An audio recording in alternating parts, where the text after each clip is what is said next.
brakes, pumped up, no fakes. We spinning, we winning, we high stakes. We never miss, we all makes. Look at us dudes trying to prove, bringing you news with nothing to lose. Mike, Nick, Tony, Wayne, Method Man, we bring the pain. Hey, see, I'ma confess it. We under the pressure. If you looking to find us, we them nothing but Niners. We nothing but Niners. We nothing but Niners. We nothing but we them nothing but Niners. Click, click, boom. What's going on, faithfuls? The Nothing But Niners crew is back, and we're going to start this show with jokes. Sponsored by Melissa. What's going on, Jersey folks? Everybody is in the building, man. Look, how am I the one holding stuff up? Isn't that crazy? Like, look how I just get blamed right away. That's crazy, right? Fellas, how y'all doing over there, man? You're good. Doing good, man. Doing good. New Year's Eve. In a couple hours, this year is going to be over, thank God. Hopefully 2021 will be a better year. Yeah, I agree with you, man. I'm hoping for a better 2021. I'm not going to say I can't wait for 2020 to be over, but can't stop it from happening either. You know what I'm saying? Some positive things happen in 2020. Personally, maybe not so much for the 49ers, but personally, and we're going to keep that momentum and take it into the next year. All right. But let's start with a couple of quick formalities. Hit that like and subscribe button, guys. Turn on your notifications, because this was not a starting in 20 minutes type of show. This one just came on here. The notification was sent out, so hopefully you guys got it. We see that there's over 50 of you watching right now, so some of you guys got the notifications. I'm surprised 50 people are watching too, with it being New Year's Eve and all, but that's another story for another time. Give us a follow on Twitter and Snapchat. That is nothing but 9 ERS, nothing but 9 ERS. We have Facebook, Instagram, and Twitch as well. Those handles are all the same. That is nothing but Niners. It's spelled all the way out, no numbers in there, which is the same as the website. www.nothingbutniners.com. Now, the reason I cleared my throat is because if you try to visit the website, it is currently down. All right. One of the things that we are going to try to do in 2021 is revamp this website. So we are looking for some help. If you are a web designer, or if you know of a web designer, send them my way. Okay. You guys can have them shoot us an email at nb9ers@nothingbutniners.com. If you follow me on social media, there are handles there. You can let them know to give us a follow and shoot us a DM. Send us a message, all right? Let us know that you know a web designer. We are looking to upgrade the Nothing But Niners website for 2021. So give us a call, give us a message, shoot an email if you know somebody who does that for a living, or someone who does it for fun and wants to help us. We will promote them, whatever it takes, but we'll talk about that behind the scenes, all right? I'm your guy, 49ers Mike _NFL. Over here on this side is my guy, Tony. He's NJ Niner fan. 499. There you go. He got the look right. And down here is Brian Stater, Niner. Let's go. I finally got. Look, it only took all year. It literally took all year for me to get it right. Let's go. Let's go. Let's go. Let's go. All right, guys. So listen, man. I was on Twitter getting ripped because I was talking about Jimmy Garoppolo. Now, listen, I know I shouldn't be doing that, and I don't really want to start the show that way, but it was a lot of good conversation, a lot of good, respectful conversations. There was a ton of disagreeing, and nothing out of the, oh, you're stupid, you're an idiot, da, da, da. I like that. I like when people can disagree and they can discuss, right? So I am going to start the show by discussing some more of our quarterback at the moment, Jimmy Garoppolo, okay? So let's try to make this a little bit different. I don't want us to just start ranting and raving, okay? Let's try to assess the quarterback here. So let's do this. If you had to give Jimmy Garoppolo a letter grade, you can base this off of career. You can base this off of 2020. However you decide to do it, let's do that. Let's start there. Let's go with Brian first. And then we'll go to Tony. And I'll go afterwards. Let's assign Jimmy Garoppolo a letter grade and then explain why you're giving him that grade. All right. So for me, I think it's pretty straightforward. You know, not a huge Jimmy G fan, but given our choices, I'm going to give him a B for his time that he's been here, he's an above average quarterback. So that's why I will put him there. He's done enough to be a starter in this league. Whether or not he'll maintain that role with the 49ers is to be seen. Obviously, John and Kyle have their spiel they're going to put out there. But I think overall, just given his win-loss, I would put him in the B column. Okay. All right. It's for good reason. So that's more of a career grade, right? So Well, I here, respect that. yeah. I mean, it'd be the same no matter what question you ask me. How, whether it was obviously not this year because of. I was going to say, there's no way you're giving him a B for this year. Even if you exclude injuries, there's no way you give him a B for this. Okay. But if you exclude injuries and what you saw, well, never mind. Let's see what Tony says first, and then we'll come back to that, Brian. That's a good point. I'm going to go with, there's times where Jimmy looks like a solid B, and then there's times where Jimmy looks like a C minus. So this is the reason why we're trying to talk about this and bring this up, is because the inconsistency. You get the B, solid B, and then you get the C minus. So we need more consistency from the quarterback position. So if I had to give him an overall grade, because he was the quarterback that got the quarterback on the team that went to the Super Bowl, I'm going to give him a B minus. Because he was a part of that. There were times in the season he made some nice throws. He had a pretty decent game versus the New Orleans Saints. And then the playoffs is the playoffs, and the Super Bowl is the Super Bowl. So I'm going to give him a B minus as of now. But the explanation is going to reason it out why we're kind of looking and questioning, is Jimmy the quarterback? Okay. So I'm going to give Jimmy Garoppolo a C minus as a quarterback. Now, that's not horrible. That's not horrible. Okay, I want to be clear here. You can do some good things with a C minus quarterback if the other spots on your roster are A's and B's. So let's just be clear here.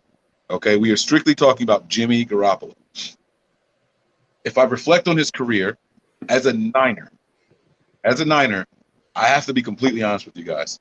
I was never more excited with and for Jimmy Garoppolo than his first 5 starts here. Okay? The next year came, you saw some ups and downs, injury really quick, gone. Hard to grade that, right? It was 3 starts? Comes back the next year, the team wins 13 games. But how did Jimmy look? We're not grading the team, we are grading Jimmy. Ton of inconsistencies, right? There were some games where Jimmy, I'll be honest, I think it was Tony said there was some games that he looked like a B plus or B minus type of guy or a B guy. I felt like Jimmy showed some A games. There were games where I felt like, yo, this guy is the guy. He is the guy. But then when you step back and you look at Jimmy, just Jimmy, and how he progressed, I feel like it was anticipation. All right, who is he? And then this year. And let me tell you, if you're into investing, now's the time to buy because his stock is very low. I think it's the lowest it's ever been. If you're looking to invest and get something on there, your ROI, now's the time to invest. But I'm not doing it because I don't know if that trend is going to continue. So I think that the C minus grade is overall. Okay. I see the contribution here. We're going to get to that, Shelton. There were plenty of moments that I liked Jimmy Garoppolo. There were plenty of moments I loved Jimmy. There were plenty of moments that I just flat out said, what the hell is this guy doing? So I feel like this. When your quarterback is out there and he's battling, and the play caller can't call all the plays he wants to, that quarterback is officially hindering and hampering your offense. That's what I'm judging. And that's how I come up with the C minus grade. Now, is that fair? I think it's fair. Yeah? I think it's fair. I think you're making very, very valid points. And like throughout the season, we've talked numerous times. Is Jimmy holding Kyle back, or like is he handcuffing Kyle in his play calling? Like I've said it numerous amounts of times on the show. So is Brian. So is Mike, Wayne, Nick when he was on. The issue is when Jimmy's in the game, you see this type of offense.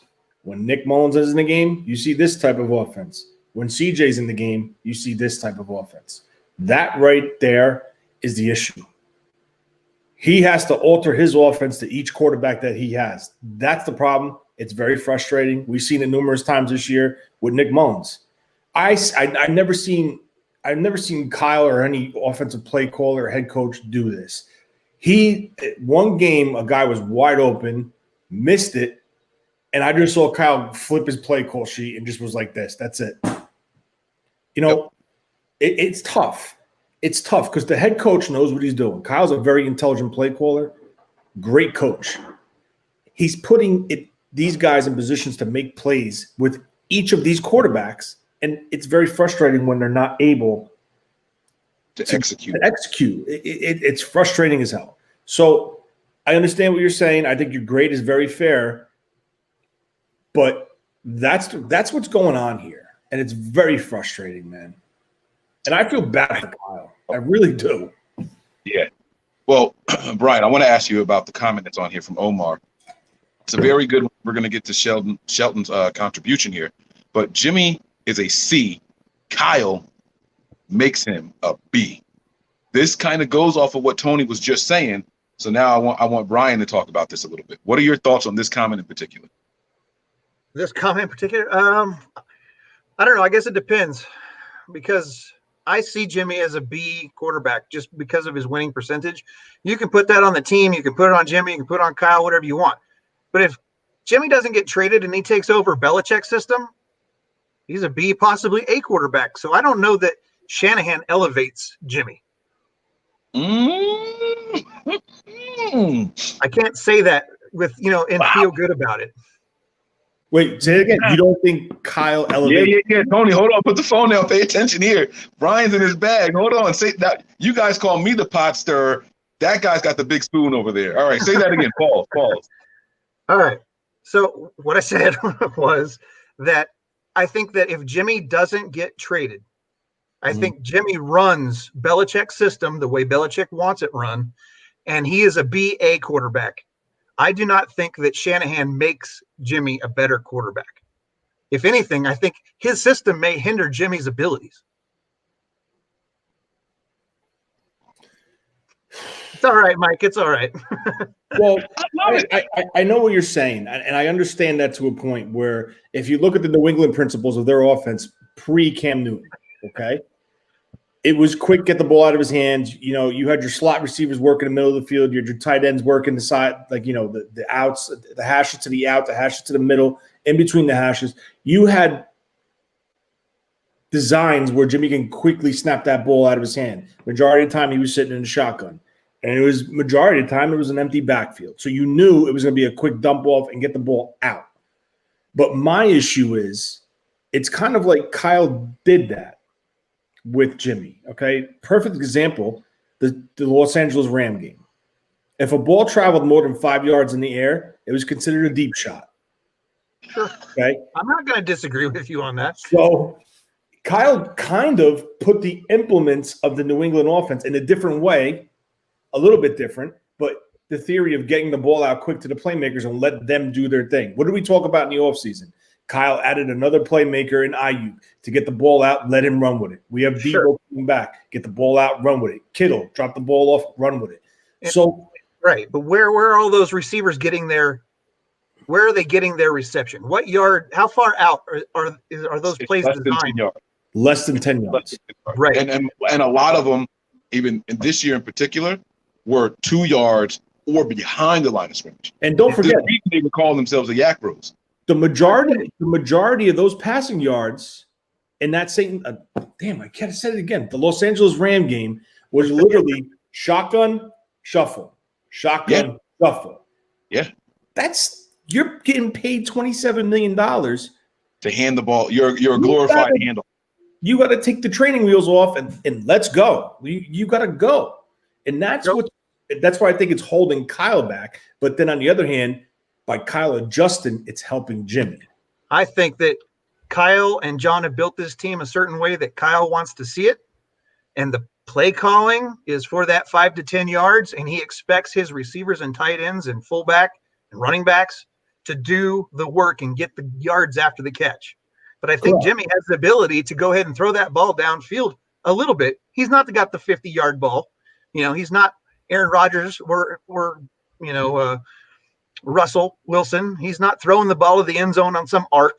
It's not happening. It's just not what he does. But I think if he had more plays that were designed up for that 20, 25-yard pass, instead of us throwing the ball 5 yards behind the line and then having the guys pick up the yardage, I think he kind of takes away from what Jimmy's ability, what he could do. I think Kyle kind of limits him because it's Kyle's style of offense. And that's just how I see it. I mean, no, I agree with you. Listen, you're making very valid points, but my thing is I think it's Kyle's style of offense because he's not comfortable with Jimmy. He doesn't fully, like we said this the other day on the show when we were evaluating quarterbacks. I think Kyle knows that this is Jimmy's ceiling. It's not going any higher.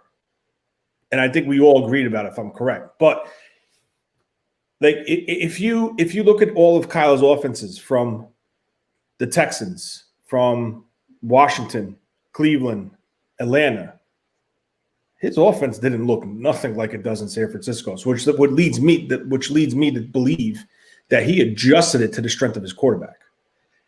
So I went back today because I think it was the conversation you were with or someone was with, and they were going back and forth about Jimmy Garoppolo making throws about the Arizona game in week 1. What right now? Huh? We did talk about that the other day, but it wasn't me. It was today on Twitter. I was looking at it, I said, screw it. So I went back on my TV. I pulled up the Arizona game. Jimmy Garoppolo looked absolutely horrible in that game. In week 1? Yes. In week 1. There's no excuse of an injury. Okay. A guy came out and said, yeah, but they were playing without Debo, this one, that one. Okay. They just went down to Arizona, beat Arizona with CJ Beathard, a banged up Brandon Ayuk, no Debo Samuel, George Kittle's first game back. So if they were able to do it now, why couldn't they beat them in week 1? So that makes me believe. And there was a couple throws that I was watching. I wish I could pull it up and put it on I don't know how to do all that crap, but I wish I could actually show the plays on here. Miss Kendrick Bourne, wide open. He ran like a deep post. He probably ran about 12 yards and then ran the post, like made the turn in. And there was a safety in the center of the field. He had an opportunity to drop it because the corner was trailing in the zone, and the middle linebacker was not as far back as he's supposed to be. So there was a window. Missed that throw. You need to make throws like this. And until Kyle feels that he can make those throws, he's got to pull everything back. He's got to make everything simple for Jimmy. Now, the biggest issue here is we all know it's based off of a play action offense. Mike's frozen. So, it looks good, though. Yeah, you're drinking that drink for a while. Really enjoying that drink. And you guys see no, you're good now. Yeah, you're a little frozen. I hear you, but you're not moving. Frozen for real? Yeah. No, you're coming back a little bit. There's movement. All right, let me I'm gonna get off the Wi-Fi. I'm gonna get off of the Wi-Fi and see if that changes it. All right. Yeah. All right. Go ahead. So damn, lost my shot. Lost my train of thought. Damn. Oh, having trouble connecting. So yeah, basically, am I back? I just feel. Yeah, you're back. You're moving side to side. Am I clear? Yes. You're pretty clear. Okay. All right. Just want to make sure. So I mean. So. Go ahead. I lost my train of thought. No. I wasn't trying to cut you guys off. I was just trying to come back so I can keep talking with you guys. That's all. Go ahead. It's the same thing. It's whether or not it's Kyle hindering Jimmy or Jimmy hindering Kyle. It's a back and forth. It depends on your opinion. Sure. You know what I found interesting about what Brian said was, he said that Jimmy might be being hindered by Kyle's play calling, right? And both can be true. Let's just be clear. Both can be true. They can be hindering each other. Kyle may know what Jimmy excelled at, and we see him dial up plays for each quarterback that are a little bit different, right? But that doesn't mean that Kyle doesn't want more from his guy. If you're the guy in my system, I need you to do what you're comfortable with, and I need you to execute what I need executed, because we all know that Kyle doesn't just run a random play. Kyle sets up dominoes, and then at the end of the game, he knocks the one down, and they all and it sets up. The flaw to Kyle's system, though, is he has expectations. Like we saw, I mean, we've seen him like on the sidelines talk to the ref, like, hey, watch this. He's going to have a penalty. Boom, has a penalty. So we know that he designs plays a specific motion in a specific manner to get his receivers open, right? We know that he does that. He schemes to do that. But if a defender does something that Kyle doesn't expect, it blows up his plays. And so but a quarterback is more people game planning for Kyle's system. Better, because it's more, as the years go by, there's more stuff on tape. And so I think that we need to see more of that changeup and from Kyle versus seeing the same thing every week. Okay. All right, let's get to this contribution here. We're going to leave the Jimmy Garoppolo conversation alone for just a second here. Shelton, thank you for the contribution. He asked, are we going to be able to afford Jason Verrett? I personally think yes. I think Jason Verrett has had a phenomenal 1 year, but that 1 year is only this season is his second good season since he's been in the league, because the rest of the time he's been on the sideline. And so I don't think that his price is going to be as high as what Richard Sherman's was when we re-signed Sherman. I think Verrett can come in here and get between 8 and 12 million a year next year. And based off of how they structure it and all, I think we'll be fine. I think Jason Verrett is very attainable. If you guys agree or disagree, you can go ahead and say so. When I was running my cap numbers, I think what I had him come back at for his cap hit next year, I mean, his contract will obviously be bigger and backloaded, but I think that I had him down between a $7 and a $10 million cap hit for this upcoming season. And I think that that's really doable if they restructure Jimmy's contract or extend him, whatever verbiage you want to use. Because, I mean, they can do something similar to, I know the opt-out that the Gould had, they were able to bring him back for a cheaper contract than what he had previously. I don't expect that they'll bring a starting quarterback back for cheaper than what he's got, because given what he's being paid right now, he's like, what, 12th or 15th out of all of them. So I would expect him to get a larger contract, but I think that Jimmy's contract will be much more affordable for 21 and 22 years, and it'll be loaded in the back end for 23, 24. And I think that's what they're going to end up doing. I know a lot of people don't want to hear that, but I think that that's what's going to happen. Yeah, that makes a lot of sense. But in doing that, they're going to create room to keep Verrett, to keep, the pieces they want to, Jews, whomever they feel is a necessity for this team. Absolutely. Tony, you agree with all that? Yeah, I agree with it. Okay.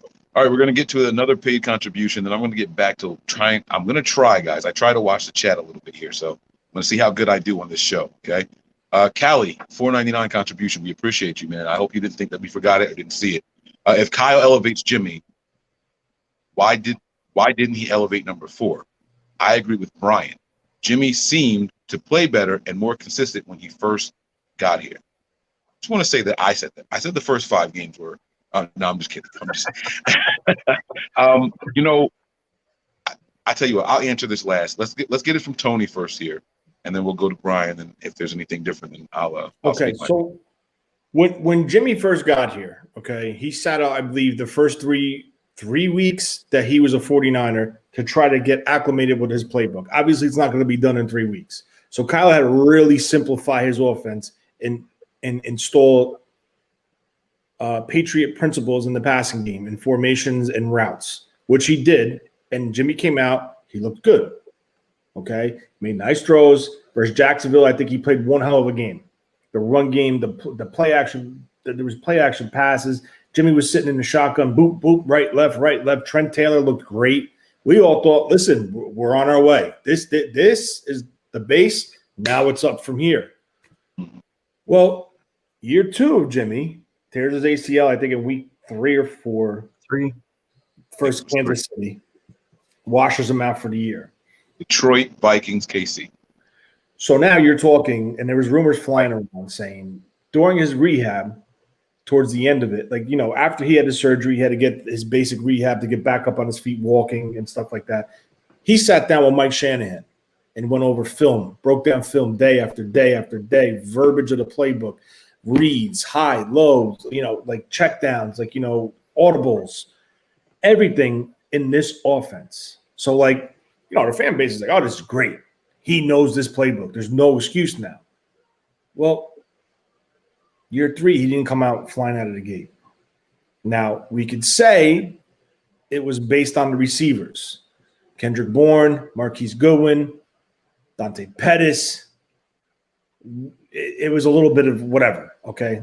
The offense, the passing game was not existent, okay? It was a heavy George Kittle attack. It was a heavy use check attack out of the backfield and heavy run game. And the play action would open up a pass 10 yards downfield, we'll say. So now they traded for Emmanuel Sanders. Now, all of a sudden, the offensive passing game opens up. Jimmy was throwing balls we said it numerous times on this show, the first game of Emmanuel Sanders, he made a throw where he threw it through the window, anticipating where Emmanuel Sanders was, and he was there, and it was a touchdown. Okay, we saw that versus Carolina, and then all of a sudden, slowly but surely, that disappeared. I don't know why. I don't know the reason. I don't know if it's a confidence thing or if Jimmy just can't grasp this offense on the field in live game action, making reads. And so we make it to the playoffs. You see a heavy dose of the Saints game. He played great. It was a back and forth. He went blow for blow with Drew Brees, even though Kyle did dig deep into his bag of tricks and the play calling. Make it to the playoffs. We beat Seattle in Seattle. Huh? I was going to say before, you said playoffs. I was going to say before the playoff game was that Seahawks game, and Jimmy looked pretty good in that game too. Correct. He did look good, and the running game looked good. The defense was firing. The offensive line was playing. Kittle was there. Yeah. So now we go into the playoffs. All right. We had the bye because we won in Seattle. And now we're versus Minnesota. We beat the shit. Oh, sorry. We didn't start off too hot versus Minnesota. Okay. He had 2 dropped interceptions, one to the linebacker who later got one later. One where I don't even know what he was trying to do because there was no one there. There were literally Eric Kendricks was sitting there, and you just see him go and put his hands up and try to catch it. He dropped it. There was no one there. There was a receiver about 5 yards behind him or 5 yards in front of him. I don't remember. But ever since that play, the Niners went to a heavy run game and play action off the run game. Now the question is, well, listen, you hear people with their theories saying, if it ain't broke, don't fix it. Stick with the run game. Valid point. So we wind up beating Minnesota. We go home to Green Bay. Heavy run game. If it's not broke, don't fix it. Okay. Now we're in the Super Bowl. They're stacking the box. They're stacked. They're forcing Jimmy to beat them with their arm. The run game took off in a little bit in the beginning because Kyle had to get creative with the reverse, with the jet sweep, with Debo, all this stuff. Can I ask a question about the Super Bowl really quick? Go ahead. Because a lot of the narrative is that Jimmy was phenomenal the first 3.5 quarters. Okay, correct. I want to ask you guys an honest question. Was he really phenomenal the first 3.5 quarters, or were the Niners just winning the first 3.5 quarters? I don't think he was phenomenal, because if he was phenomenal, we'd be up by a lot more. We'd have won the Super Bowl. And we would have won the Super Bowl. Yes. I think he managed the game and made the throws that were schemed open. Okay, right. There's a difference. So now, once Kansas City made their adjustment, the clamps were on Jimmy. Okay? There was a play. I don't think that he's had a phenomenal game in his career, Mike. No. There was a situation in the third quarter where the Niners needed to convert on a third down. Jimmy totally just missed George Kittle doing jumping jacks in the middle of the field. Wide open. Wide open. You can't miss that. Okay? If you're confident in the office, you're going through your progressions, you will go and progress and see George Kittle. You need to make that throw. On the following drive, Kendrick Bourne was open. Missed that throw. So now, Kansas City's cutting the lead. Kansas City takes the lead. Okay? Now, I'm not perfect. there's no perfect quarterback, but here's the problem. Kyle schemes open a deep shot where Emmanuel Sanders blows by the safety. I think his name is Daniel Sorensen, who was completely flat-footed and tried to catch up to Emmanuel Sanders and just couldn't. And Jimmy overthrew him by 2 to 3 yards. Now, you're talking about a franchise quarterback getting paid $27 million a year in a big stage with the game on the line where you need to make this throw, wide open, schemed open, and you miss it. You saw Kyle Shanahan when that camera panned on the replay, he went like this. The arms went right up. And then you see this. That's where it gets extremely frustrating for Kyle Shanahan. It's there. These guys need to execute, and the quarterbacks of the San Francisco 49ers do not execute on a consistent basis, and that is what's holding this team back. That's the best way I can put it. Now, you gave us a whole Jimmy Garoppolo lineage, but the question is, if Kyle supposedly elevates Jimmy, why didn't he elevate number 4? Well, he tried. I'm sorry. No, I was going to say, I want to give Brian a crack at this question. I'm going to take it off so we can see Brian, but we're going to continue to answer this question here, okay? So I'm going to take the question off. He's hiding behind the banner now. There he is, peekaboo. Oh, he's doing the Nick thing. Peekaboo. All right. So go ahead. So why didn't he elevate number 4? Let's talk about it. Well, I think all 3 quarterbacks on this roster have been inconsistent. So, how do you go about elevating them would be my first question. But when you have a player who doesn't, Mullens has been a backup quarterback his entire career, right? He got forced into having to go through and be a starter this season due to injury. He's not a starting quarterback, and I don't know why people expect him to be. He is a backup quarterback. I think that he is probably as close to his ceiling as he's going to get.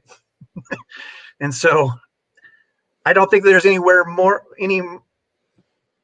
for him to elevate him to. So I think that's why you don't see anything more out of Mullens. I'm not saying he's a bad quarterback. I mean, he just needs more repetition, and get away from those errant throws that he has. I've stood on the soapbox for Mullens before. Mullens. When he's consistent or when he's accurate, he's very accurate. But when he's not, or when he's under pressure or he's not seeing what he thinks he's supposed to see, he does make errant decisions.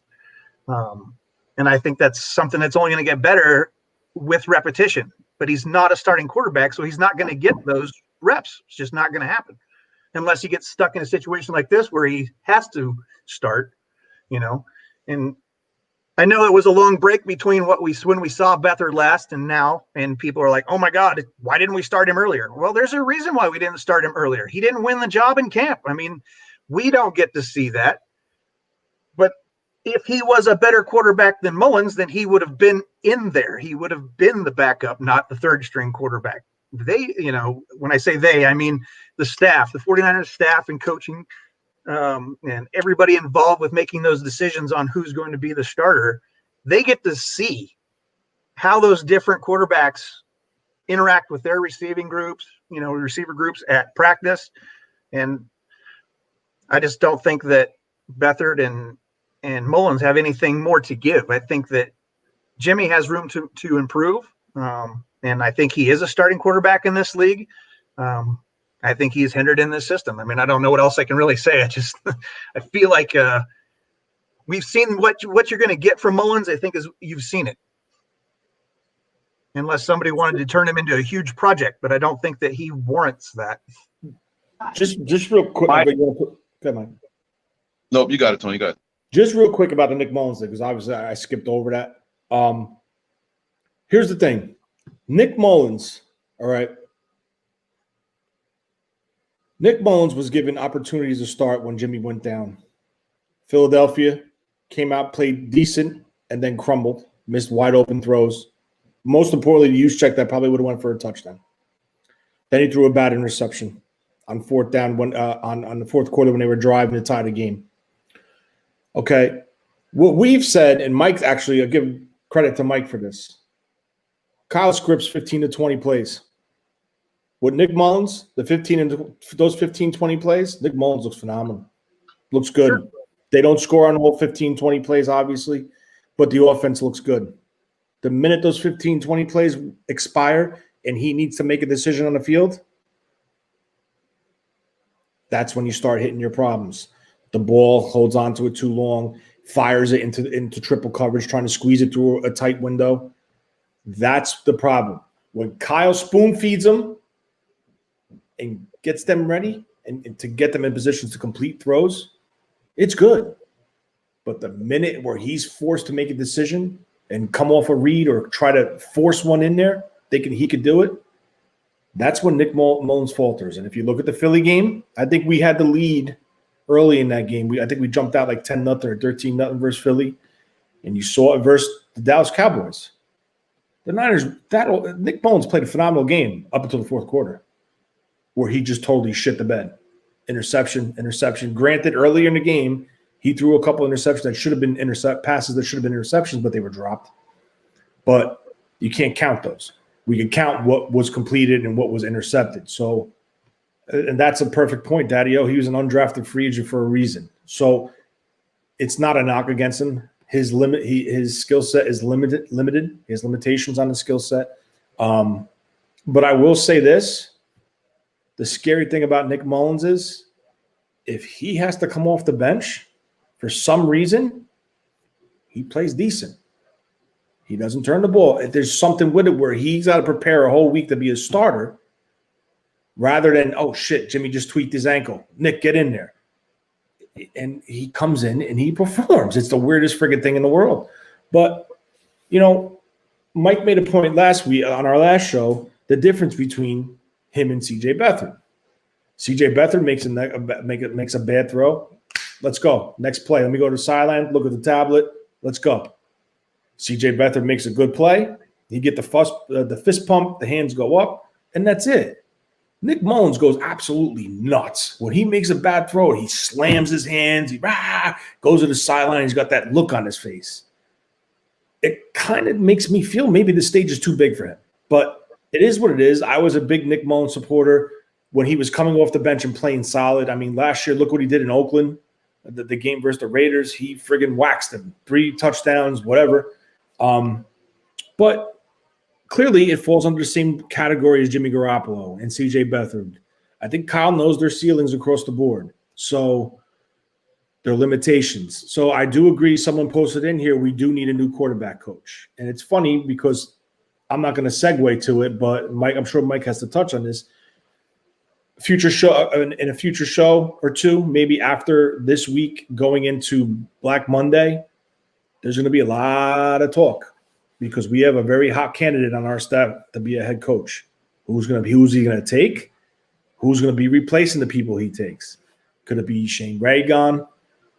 It is what it is. But honestly, if I was Kyle, I would try to get Scangarello back in here because he's floating around as an assistant somewhere. And I got to be honest with you, our quarterbacks were prepared. Our quarterbacks were ready, and our quarterbacks played pretty decent with Scangarello. I don't know what it is with Shane Ray, even though he's a part of Kyle Shanahan's camp, whatever he does on the side. But, I mean, listen, it is what it is. Go ahead, Mike. I'm going to answer the question like this. It was, if he makes Jimmy better, why didn't he do it for number 4? And I'm going to say he did do it for number 4. When we saw Nick Mullens play in that Oakland Raiders game, they were Oakland at the time. Yeah, that Oakland Raiders game, the last battle of the Bay, and he shredded that defense.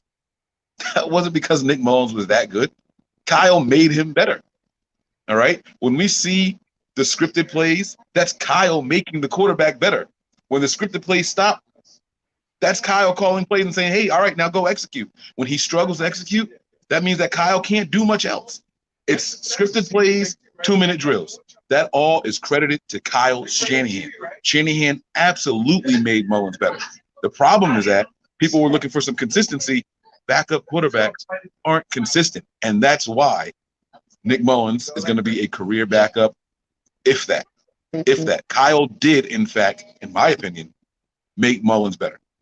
That's my opinion on it. Okay? I will say this, though. I think Kyle could be in trouble if CJ comes out here and has a decent game against Seattle. I think Kyle's going to be questioned a lot because then it's going to be, well, why didn't you go to this guy sooner? Why did you let Nick Mullens stay in charge for so long without making the change? You know what I'm saying? And so I think that's something that we might be. I think the best thing, I'm not going to say the best thing, but CJ can't come out here and light the world on fire against Seattle because we saw what happened when we played Seattle last time, right? It was ugly. It was ugly. And if CJ comes in here and looks good, there are going to be a lot of questions about Shanahan, his decision-making, and how he just connects and stays with players, regardless of what else is out there.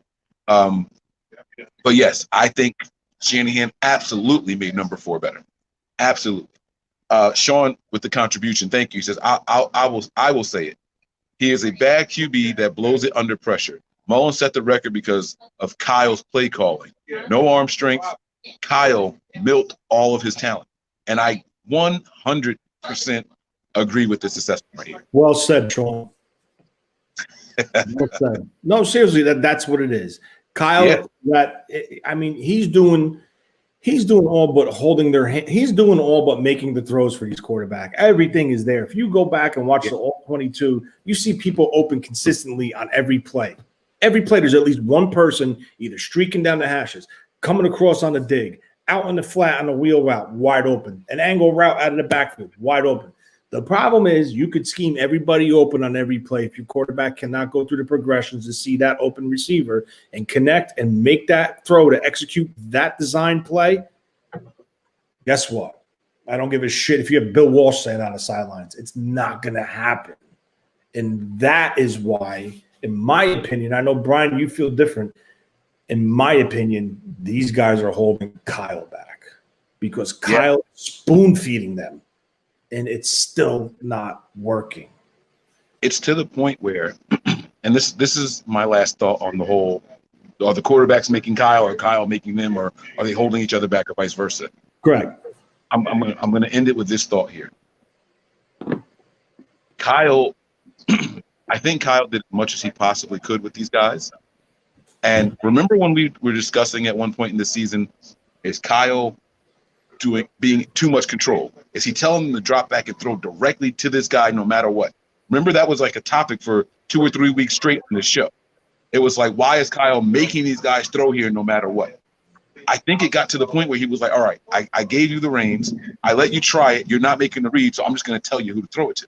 Now, we don't know. It's the chicken or the egg conversation, right? We don't know which one came first, supposedly. So we don't quite know who was holding who back. We will never be able to tell. But this is what I do know.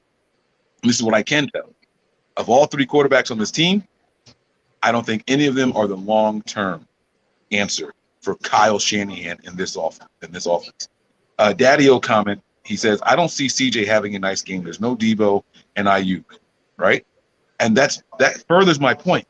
If by chance CJ comes out here and looks decent with Richie James, Kendrick Bourne, and Craycraft, or whoever else is out there, I would say Kevin White, but obviously that ain't going to happen, right? We're never going to see it. If he comes out here and has a decent game with wide receivers in particular, because last game there was only 2 catches by wide receivers, right? If he comes out here and has a decent game, the questions are going to hit the fan about Kyle Shanahan's decision-making. Not play calling and all that stuff, but his decision-making. That's what I'm worried about. There's another comment here from Ian Sharp. He says, none of the 3 QBs have improved much. This is something that I said about the Niners team prior to Kyle Shanahan getting here, but about the wide receivers. I felt like this team never developed wide receivers. They got guys in here. They were finished products the entire Harbaugh era, right? Wide receivers never seemed to improve. It was just, this is who they are, and we're going to work with it. And that was it. There was no development of these guys. We have to learn to develop quarterbacks. And I want to see that. And that could come down to, like what Tony was saying, having a good quarterbacks coach. Maybe we should be looking for Scangarella or something like that, you know? Let's keep this thing moving here. And we don't have to take up too much more time, guys. We're already on for 45 minutes. I appreciate you guys on New Year's Eve. Happy New Year's Eve, guys, by the way. We got 2 hours here on the East Coast. Brian, you're looking at, what, another 5 hours before? Sure. Right? So, you know, we'll see what happens here. But, guys, man, what are some other thoughts? Let's not just talk about the quarterback position. Let's talk about the running back position really quick, and then I have some questions about defense. If you had it your way, and we have seen a plethora of running backs this year. We have seen McKinnon. We have seen Coleman. We have seen Mostert. We have seen Walter. Right? Did we see Walter in one game? Yeah, I think we saw Walter. A little bit. Yeah, he sprinkled. Right. We saw Hasty. We've seen Jeff Wilson Jr. If you could come back with just 3 of those guys next year, I want to know who your 3 guys would be. I'm going to go on mute because of the background. So I'll take Wilson, Mostert, and Hasty. Tony, before you respond, is that the order? Is that the order you want to see those guys being active? I know that's tough. We didn't really see enough of Hasty for me to say that what kind of a back he will be long term. But I think that Wilson can be your 1-2, and then you bring in Mostert as your third down back. I would go Wilson. What's up? Said Hasty can be sprinkled in wherever, whatever his strength is as he develops further. We just didn't get enough of him. I don't think we saw enough of him. Gotcha. I'm going to go with Hasty, Mostert, and not Hasty. Did I say Hasty? Wilson, Mostert, Hasty. That's what I'm going to go with. And I do think they bring another back in. Probably Walter will come back, and I do think another back will be brought in as an undrafted free agent for competition purposes, potentially brought in as a special teamer. But I do think those are the 3 backs in that order. I really, really am looking forward to see Wilson. Jennings is out, Timbo. Bad hamstring, bad tear. Was supposed to practice this week a little bit. Didn't open the window. Work out a little bit on the side field. Did not open the window. Don't want to risk him. He'll be back for next year. But those are my 3 guys I would do. I'm really looking forward to see Hasty in a full season as a starter. Questions. Have to stay healthy. Have to secure the ball. Those are it's the same thing for all 3 of them. So it's going to be interesting. But I do think if they do that rotation with Wilson on the lead, I think that could prolong and get those guys through a 16-game season. And 17-game season, rumor, sorry. I won't be surprised if one of those, if they go ahead like the second round maybe and pick up if he's there. I would not be surprised to see Najee Harris get picked up. Absolutely. Or maybe like in the 5th round, Sermon. I think that's how you pronounce his name, Sermon, out of Ohio State. I could see either of those guys kind of coming in. But I still stick with those 3. Harris, sorry, Mike, go ahead. If Najee Harris is there in the 2nd round, and I know that running back is not our number 2 need. You better sprint to that podium with the card in your hand. Bro. Like, Najee is good enough to be a 1st-round pick. I'm sorry. He is. He really, really is. But we'll see what happens. I agree with all 3 that you guys said. Everyone said the same 3 names. And as far as the order, I threw that in there to be a little trick question because my personal preference is going to be based off of the opponent. I think that all 3 of those guys do something a little bit different from each other. All right. I think if you were to ask me my personal opinion, I think Wilson is the most well-rounded guy.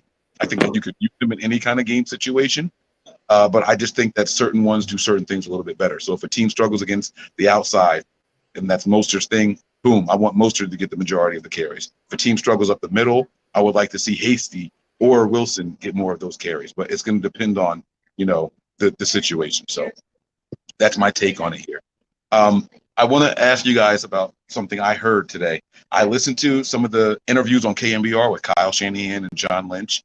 And John Lynch said something today that really, really stuck out to me. He was talking about how the team had Jimmy Garoppolo being a phenomenal scout team quarterback. And I thought he kind of maybe put his foot in his mouth. If Jimmy's good enough to do that, and scout team quarterbacks get pressured, and scout team quarterbacks usually go up against your first team defense. But they don't hit him, Mike. They're not allowed to touch him. Oh, no. I didn't say that they touch him, but he gets pressured. And they blow plays dead if they think it's going to be a sack. If you get close enough and it looks like it's going to be a sack, they blow plays dead, which means that Jimmy should be, for all intents and purposes, moving around that pocket. How, why is he healthy enough? And yes, this is a loaded question because there's more behind it. How and why is Jimmy doing scout team but not practicing to get back in there, at least as the backup? Well, I think you just said something. I think you might have just answered your own question. You just said that he's moving side to side, avoiding the rush from getting hit. Maybe they're working on something for him if they plan on bringing him back to learn how to manipulate the pocket a lot better than what he does. So it could be a training tactic. It could be it could be a number. It could be a test to see how his ankle's responding, to see if when he's pushing off in live action, even though he's not going to get hit, if he could plant and throw, drive off that back foot. It could be a couple of things, but it's interesting because you just, in my opinion, answered your own question in what I think they're up to. That's why I said it was a loaded question. So, for example, scout team is supposed to emulate the upcoming opponent. You're telling me that Jimmy Garoppolo was emulating Kyler Murray? You're telling me that Jimmy Garoppolo was it was last week or is it this week? Either way, I mean, you're still talking about Russell Wilson. And both of them are mobile quarterbers. If he's supposed to emulate them, that tells us he can do that. But Russell doesn't run near as much as he used to, and as much as Kyler. Right. But they're mobile. They run around, they escape the pocket and extend plays. And that's what I'm going to shut up because I don't want to take anything away from Brian and what he's going to say. But if Jimmy is playing scout team, they're clearly asking him to do more because who were the last three quarters? They opened up Jimmy's practice window 2 weeks ago and this week. So there's 3 games now. He should have been playing scout team. So we had Russell Wilson, we had Kyler Murray, and who was it the week before that? Was it the Bills? Yeah. No, Dallas. Andy Dalton. Yeah, okay. So Andy Dalton, all right. We won't talk about mobility there. That's fine. But if he's emulating these guys in practice, and we saw how well prepared this team was for Kyler, and I'm not saying well prepared because he got 75 yards, which is big for a quarterback on the ground. But if Jimmy's supposed to be emulating these guys and moving around in the pocket, why isn't that good enough to get out there and at least try to be the backup? I don't know. I don't have an answer for it. Well, kind of like what you were saying earlier, Tony. I mean, like you said, like he may be going against the first team defense, but if they can't tackle him, there's no pressure in that sense. Like if he was trying to be a mobile quarterback against Seattle's actual defense in a game, I don't think that's going to pan out well for Jimmy, especially, with his injury history this year, with continued high ankle issues. So, I mean, I get what Mike's saying or what he's trying to insinuate with his thought process there, but I don't think there's anything devious going on behind the scenes. This is like, well, he can be on practice squad. Why isn't he backup? I don't think that he's good enough right now. Yeah. And to respond to Nate's comment, Mike, you were not at these practices. You have no idea what they have him doing. And what I'm saying is, that was a rare Melissa sighting. Yeah, that was the Melissa sighting, right? So she's willing to be on the shows, guys. Brian, you talked about it, maybe doing a couple shows or something like that, right? Is that that would be a great off-season thing, right? They've been saying that they want us to do some kind of couple show for mad long. She said, "Wait till I lose some weight." Is that something? Never mind. Don't say it. Anyhow, no, Nate, you're absolutely right. I'm not at these practices, but again, this is what John Lynch said. This isn't what I said. John Lynch said that Jimmy has been an excellent scout team quarterback these last couple of weeks. Those weren't my words. I didn't just pull that out of nowhere. That's what John Lynch said, Nate. So hopefully that answers your question. This isn't me just pulling something out of thin air. That's what our GM said. And you guys go back and listen to it. If you guys have any kind of podcast app, look for KMBR and look for the Kyle Shanahan and John Lynch interviews there. All right. So really quick. If anybody have a couple more questions, send them in real quick. We're at. Yeah, if you guys have any questions, did she like her Christmas gift, Mike? My wife loved everything. She was happy about everything, so much so that she's getting me this Bose system. And I told you guys about the Bose system that I'm all excited for. And they're sold out. She wanted to go get it today. They were sold out, so now I have to wait even longer. This Bose surround sound system. Shit, I got Bose. I know you got Bose. Shut up, Pop. He's trying to make me jealous. So yeah, if you guys have any questions, any final questions for the year, guys, last questions of 2020. Let's get them out the way now. We're going to pop them all up here in the order that I see them in. I just answered this one from Melissa, from one Melissa to another. Yes, she very much liked her Christmas gifts. And the cool thing about it is my wife and I, we don't really go out of our way for Christmas for each other during the holiday season. We wait till after Christmas to get each other our gifts because we want to make sure the kids are happy first. So, ho, ho, ho. Hey, oh, wait, that's the Green Giant. I did the wrong ho, ho, ho. It's ho, Real ho, quick. ho. Real quick, because Melissa's always giving me crap about the Cheshire, and it's funny because my face mask for COVID is this, which is straight out of the Alice in Wonderland from Burton. Yes, sir. You know, it's got the, oh, you can't see it, but we're all mad here. I see you, kid. But she's always giving me crap about having that big Cheshire grin when I'm stirring the pot. So I thought it was funny because I wear this every day. When you put that on, have you done the candle test with that? The candle test? No. Yeah. So they tell you that you're supposed to test mask and what are they called? What you just lifted up. Damn it. It's not considered a mask. Gator. Then yeah, when you test the net gators, they say you're supposed to go and try to blow out a candle with it up. And if you can blow it out, it's not good enough. I didn't know if you tested them or not. That's all. I was just wondering. I do. Mostly it's just because I have to wear it because I'm not really around people that much because, you know, I'm basically retired. So I don't really have to go and be around people. So it's mostly for, you know, when I have to run real quick into the gas station or something like that. I got you. Zach, again, KMBR, their podcast, they separate all the interviews. You can type in KMBR. If you have any kind of podcast app, you can actually do a search for John Lynch. And it'll come up anybody who tagged a podcast with the words John Lynch, it'll show up, but it was by KMBR. So make sure you guys go check that out. Again, we don't just pull stuff out of our butts here and just make stuff up. So make sure you guys check it out. All right. Now let me try to find some of these questions. There was a comment at 10:14 for you guys, into Deep Niner, asking us what we expect from Nick Bosa next year. And for my 2 cents, I expect him to be really pissed off. And him and Kinlaw are going to be amazing together. Yeah. I that's the one bad thing about this. The last couple of games was stopping Kinlaw. I wish we got to see a little bit more of the big fella. So many good questions. Now I can't see times, so I'm sorry. I'm on my phone, not on my laptop, so I can't see times here.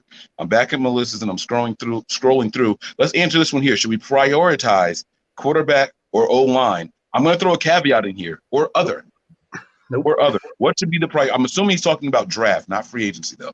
Right. I'm assuming that Jay Garco is talking about in the draft. What would you guys prioritize with the first pick as of now?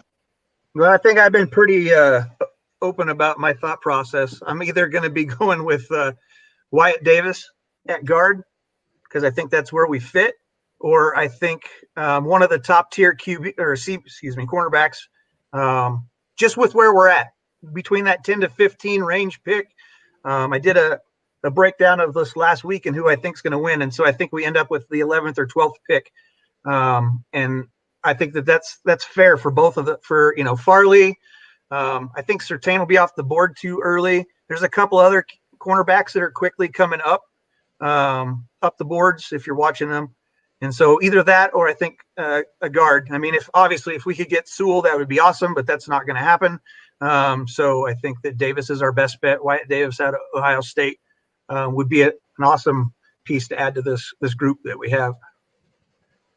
And then maybe a quarterback in the second, but that's still not a high priority for me because I think, and that's only because I keep saying that it's not my want, but I think what the team is going to do is keep Jimmy here. Yeah. Okay. All right. And again, this section right here is going to be brought to you guys. We're entering the second hour of this video. Not that we're going for another hour, but we're starting the second hour of this final video of 2020. And this final hour, or what's in this hour, it's going to be brought to you guys by Manscaped. All right, so this is our Manscaped section here. Use the promo code NB9ERS. Tony, those aren't balls. That's not what Manscaped is for. So yeah, I used the one for this, bro. It's not bad. Whatever. What do you think is our priority in the first round, Tony?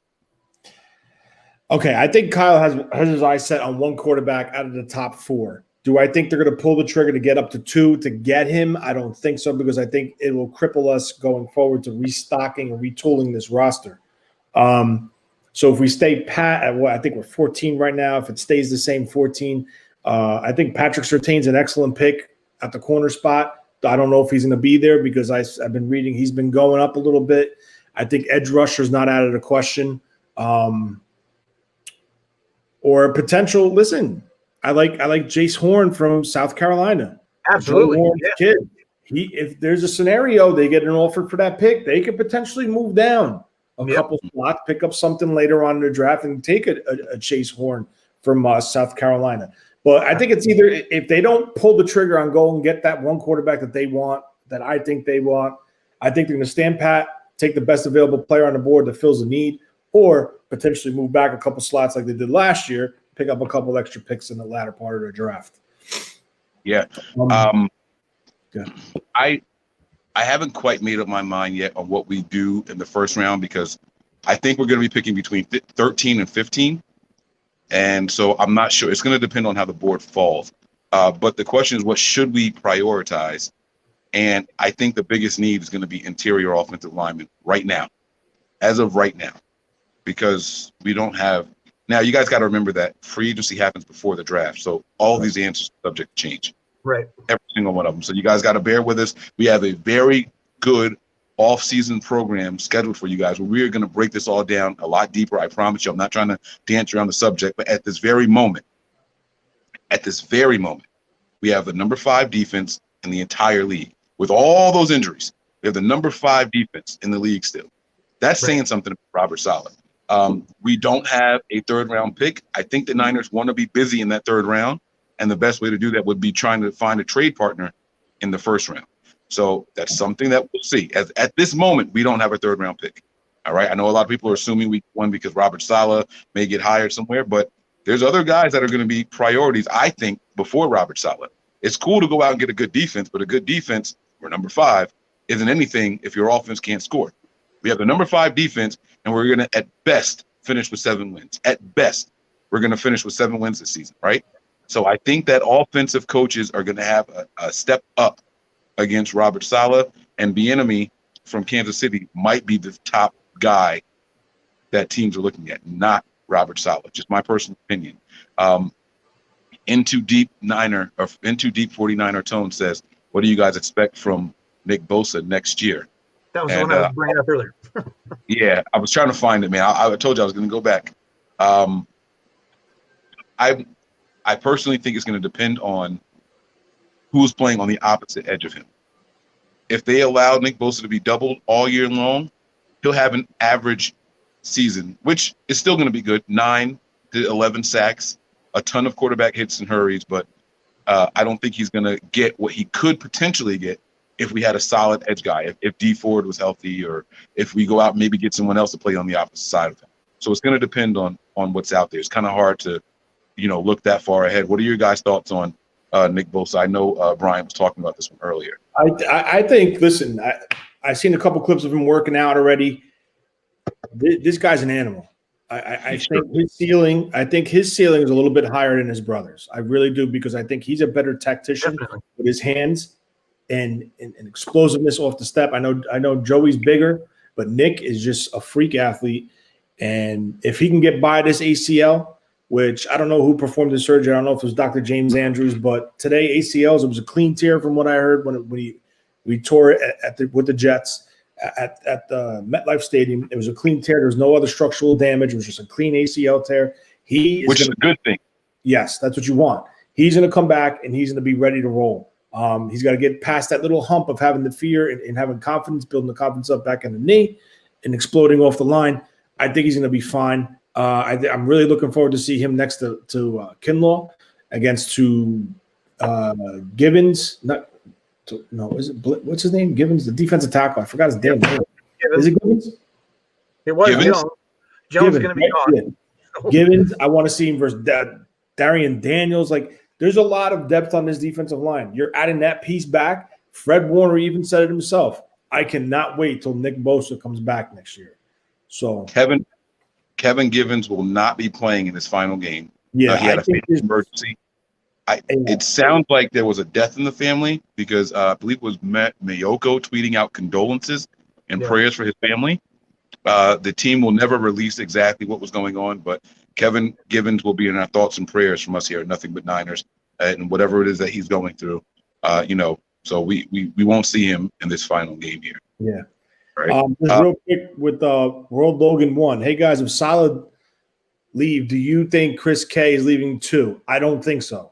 I think there's a deal behind the scenes already, behind the doors, between him and Shanahan, who he's allowed to take if he wants, and who he's hands off. You can't take him. You keep hearing it constantly on the KMBR interviews. Shanahan seems like he's adamant. You could take this one, but you're not taking this, and this with you as well. I think Koseric's the one that's untouchable in my opinion.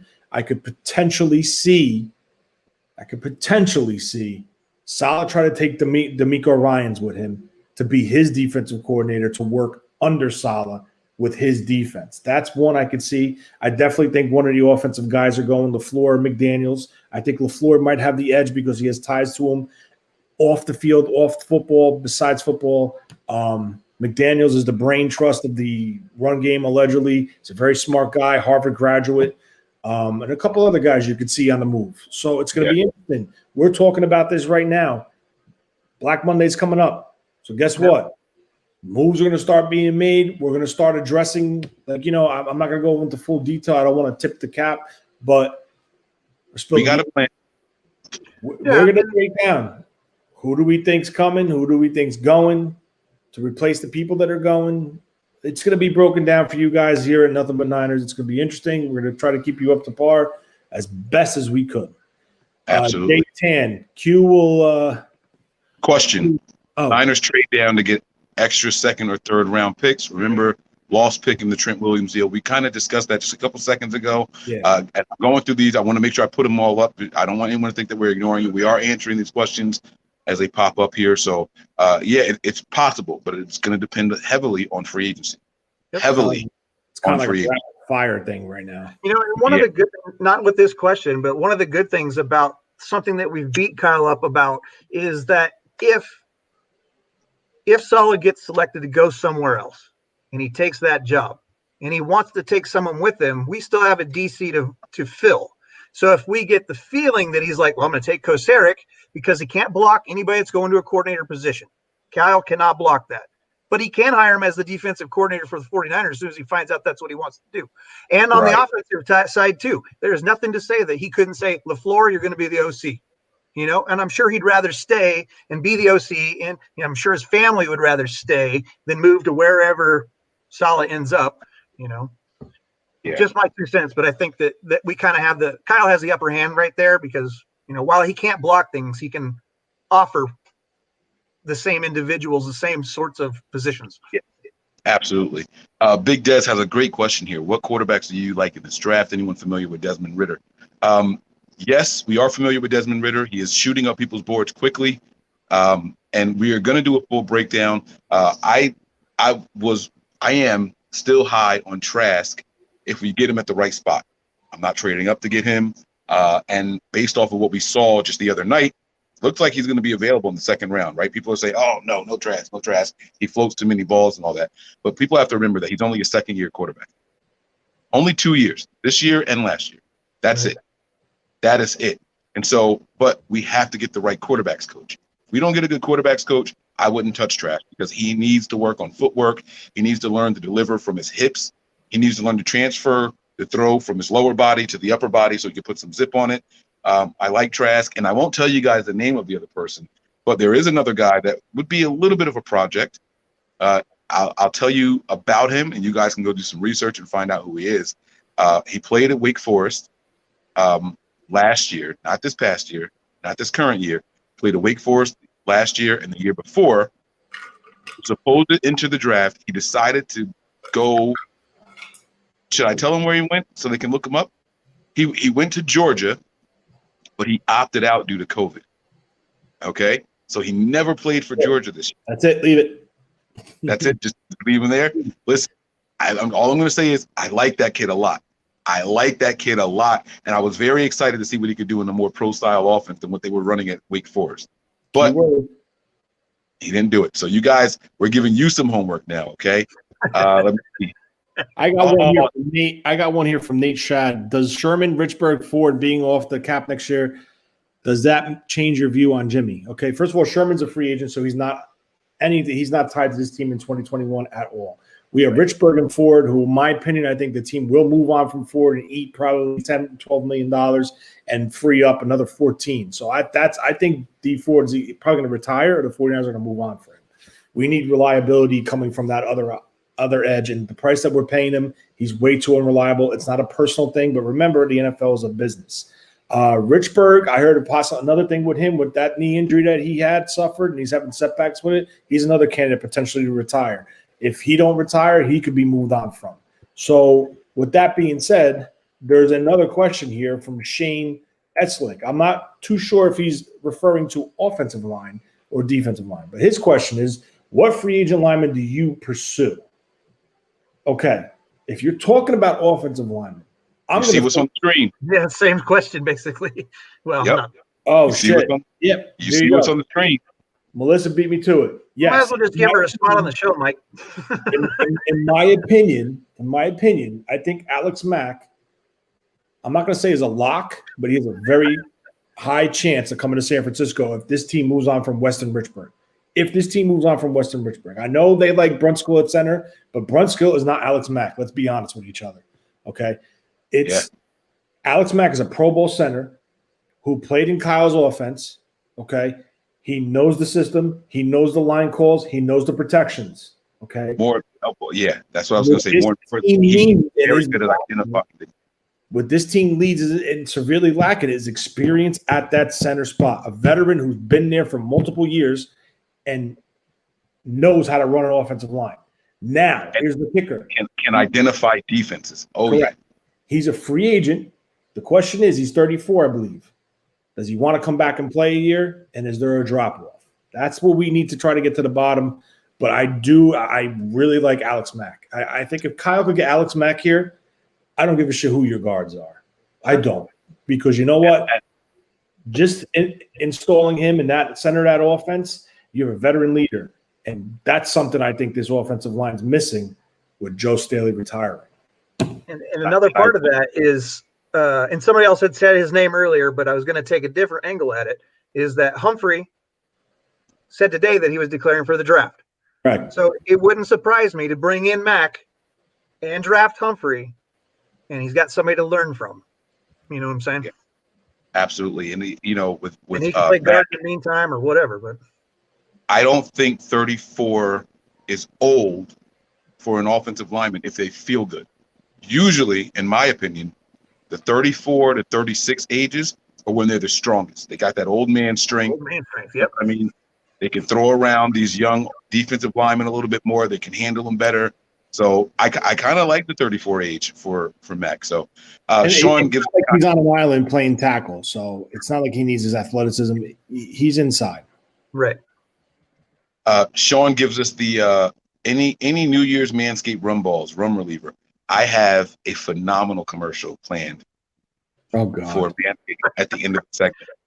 Phenomenal. Ball, yay. Don't worry, it's not visual. Okay, but it is definitely coming. Let me see. What free agent O lineman do you see us pursuing? We kind of talked about that already. You guys ever think about the late NBN show? What does that mean? That's from Melissa. Let me see here. One first for Stafford. Would you guys trade a first-round pick for Matt Stafford? Maybe 2022. First of all, No. And second of all, no. Because even if you get rid of Jimmy, you're only opening up 20. Even if you just say, I'm cutting ties with Jimmy, you're going to say, okay, gone. And you're going to open up $24 million in cap space. That's less money than Stafford's contract. You may be able to renegotiate something with him, but there's nothing guaranteed. But Stafford's deal, we're only responsible for $20 million, I think. Exactly. Yeah, but if we're going to get rid of Jimmy to open up money to sign the rest of, if you're looking at that as the thought process, then bringing a quarterback in that makes the similar or more doesn't make sense. But for significantly higher production, any day of the week. No, I will not take no. Let me I'm say not this. burning a first on Stafford. I mean, that's just if I'm the GM, no, but I'm not. So you guys are lucky. When it comes to the Stafford versus Jimmy thing, right? I think we all agree, and you guys can correct me if I'm wrong. So don't let me speak for you guys, but I think we would agree that Stafford has more ability, more knowledge, and is more ready to lead a team than Jimmy Garoppolo. Is that a quick yes from everybody so far? Sure. The team has no problem with Jimmy Garoppolo's salary. That's why they gave it to him. What they have a problem with is his salary and production. They're not equaling each other. And that's where they have a problem. So if you feel like you can save $2 million, because that's what it comes down to, if they feel like they can save $2 million and bring in a better quarterback, I don't think they hesitate to do that. Because you have to remember that Detroit is responsible for his prorated amount of his contract, of his bonus. Now, the flip side is there's $19 million dead cap space if Detroit moves on from him. So they're going to be essentially losing $19 million for him to go play for somebody else. It's a far-fetched idea. It's not impossible. They're going to be looking for a new head coach who might want his own quarterback. But I personally think that if you're going to go get your new quarterback, you want him to learn underneath a guy like Matt Stafford for one more year. That's my personal opinion. So I just don't know if it's feasible. I think that your thought process or your speculation that the team has a problem with his production versus salary, I don't agree with. The other things that you're saying, I don't think the team has a problem with the production that they're getting from Jimmy, versus what they're paying him. Because he's not getting 1 through 5 money. He's getting like 15 quarterback money. And it'll be even after this new year when we have more signings, it'll be even lower. I personally, from what I've read and listened to when Kyle talks, I don't think that the money and production is not the issue. I think for a starting quarterback in this league, that's what you're going to pay at a minimum, unless you got a rookie on some kid on a rookie deal. I'm going to disagree with you here for 1 second. And that's fine. We're going to make this a little fun. The reason I'm going to disagree is because you're absolutely right. Jimmy's contract is outside of the top 10 as far as salary goes for current quarterbacks. But he's outside the top 10 because 7 more quarterbacks have gotten paid since he got his contract. But when he got signed, he wasn't outside of the top 10. Right. And when he got signed, then he took us to the Super Bowl. So, I mean. Right. So, but I don't know how you could think that they're happy with his current production. If they were happy with his production level, we wouldn't be wondering if Jimmy Garoppolo is the guy of the future. See, and I think that's a media, that's a Matt Barrow, that's a what's his name? I can't remember. Mike Sanders. I think those are all those beat writers' speculation that starts to turn people's thought processes because they think maybe we don't know what they are privy to. And sometimes when they speak, we think they might have more insight than they do, which they don't. Oftentimes they're making speculations based on what they're seeing at practices or the 1 or 2 questions they ask a specific player during a presser. So I think that we as fans assume that there's a problem, but I don't think that the organization actually has a problem with Jimmy's performance versus his contract. Okay. I do, but I don't think the team does. Okay. I just don't think that they're happy with the guy who's afraid to throw it downfield. I just don't think that they're happy with it. So that's where I'm coming from with that. That's not a beat writer's take. That's a Mike Andrews take. Sloppy Dickens says, what surprise free agent could you see the 49ers making a play for? Example, Hooper last year. And Brian, I agree. I think Wyatt or trade down and take Horn or Kendrick. I haven't even broke down all the free agents yet, so I can't think I'll of like a sleeper. I think it's way too early to because you don't know if teams are going to franchise people. You don't know if teams if they're going to renegotiate a contract before they hit free agency. I think we need to wait probably a week before free agency starts. When teams start cutting players that they don't plan on having on the roster and moving on from people, extending people, and stuff like that. So once we get to that point, I'm pretty sure we're going to get very detailed about it. Yeah. So let's do a rapid fire here thing, okay? We're going to all answer questions, and we're going to try to make it 10 seconds or less, okay? So let's start with this G-Rod question here. Who's going to replace Saleh? Let's just assume he goes somewhere. Who's going to replace him? Tony, go. I'm here, Raheem Morris. Brian? Quinn. I like the Quinn answer. I'm gonna stick with that one for now. Because the same principle. So I like that a lot. Raheem Morris is a good answer, and I know why you said that, but we'll explain that all on another show. Macchiano says next year. Oh, this isn't really a question; it's more of a statement, but I put it up there already. Next year, y'all going to be talking about how we passed on good quarterbacks like we did in past years. Now, I'm going to say you have never once heard anybody on Nothing But Niners complaining about, oh, we passed on this guy. We could have had Mahomes, but we passed him. I have never done it anyway. I'm not that guy. I don't use hindsight to say that guy was there and we should have took him. I'm not the Watson Mahomes guy. I don't do that. So you've never heard that from me.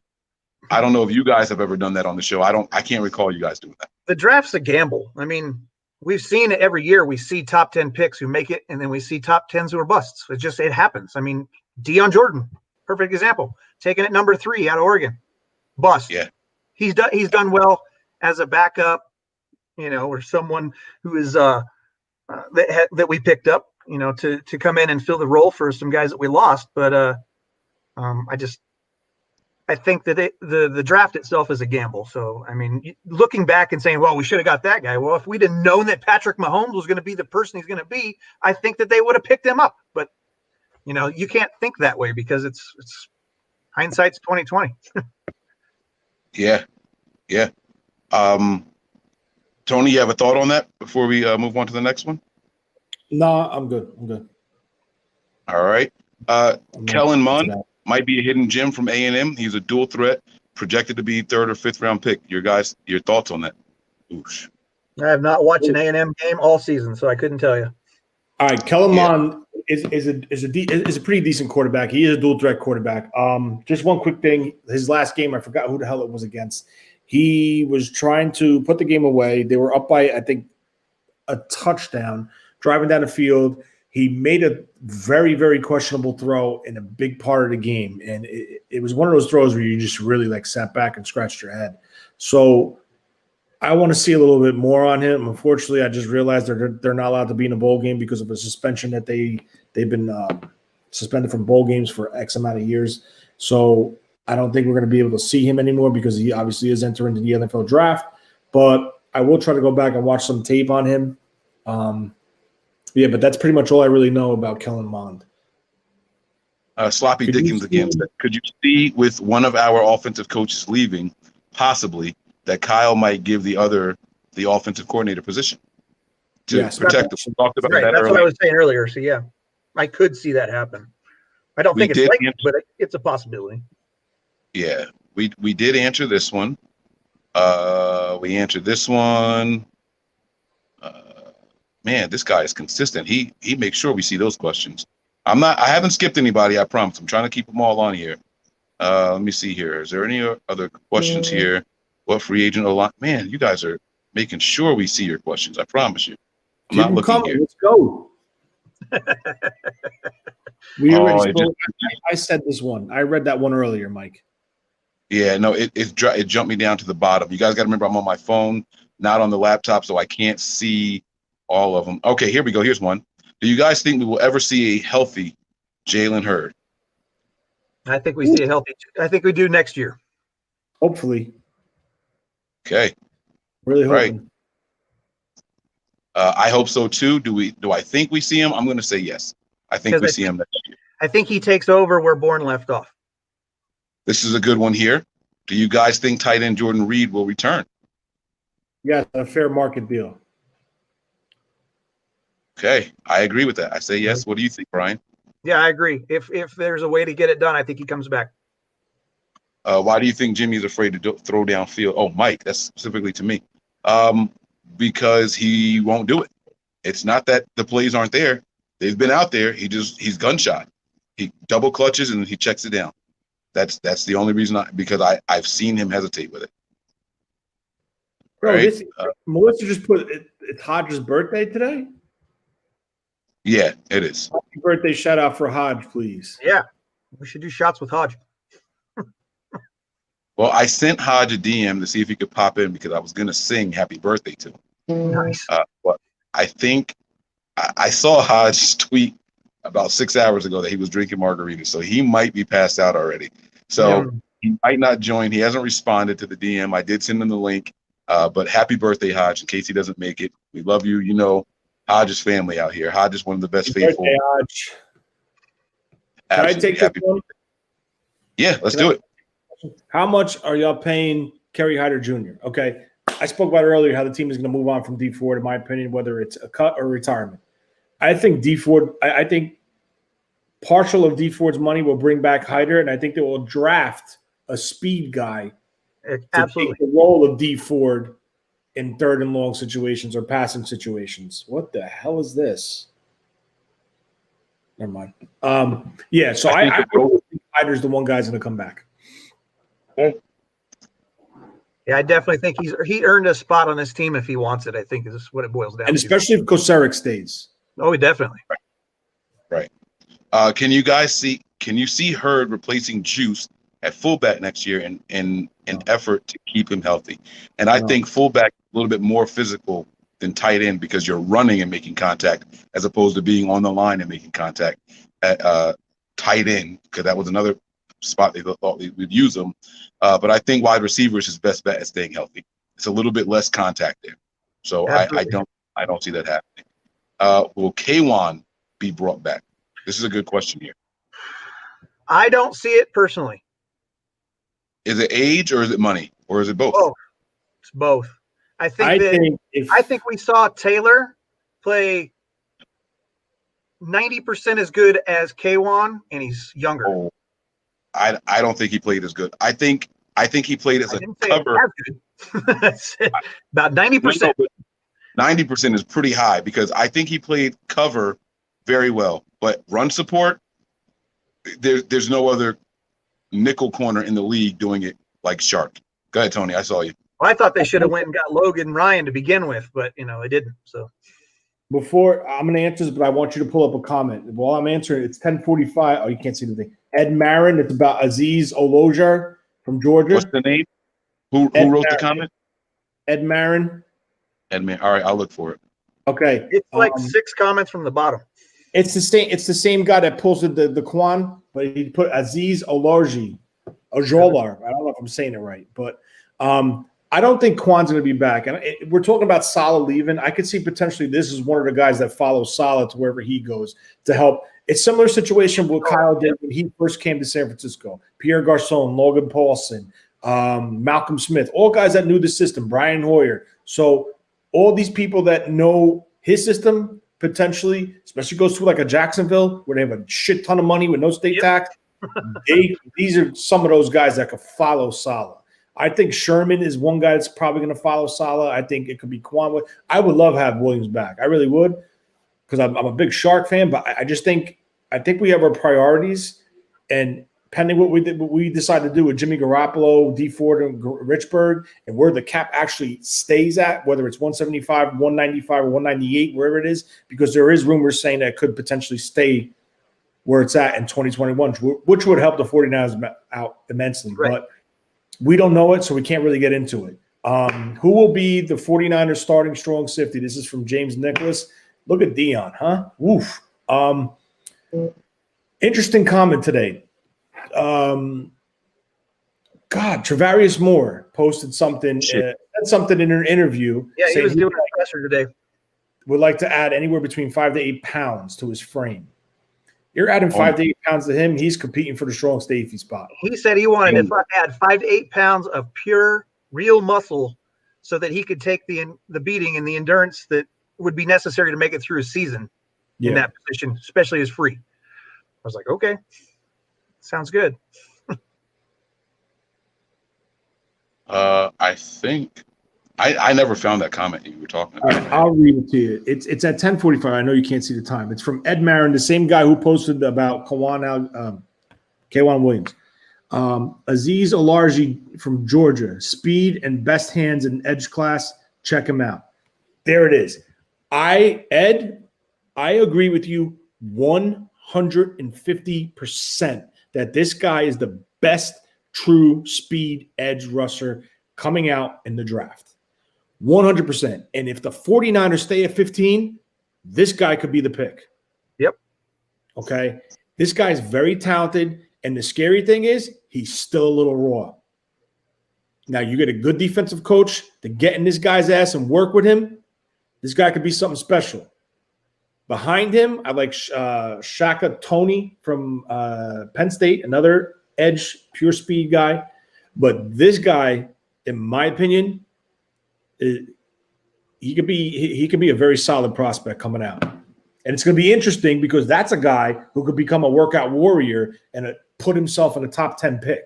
So we got to see what the combine is. That's why it's very hard to project what's going on, where we can take guys, where they project to be drafted. So we're just going to stand pat at that.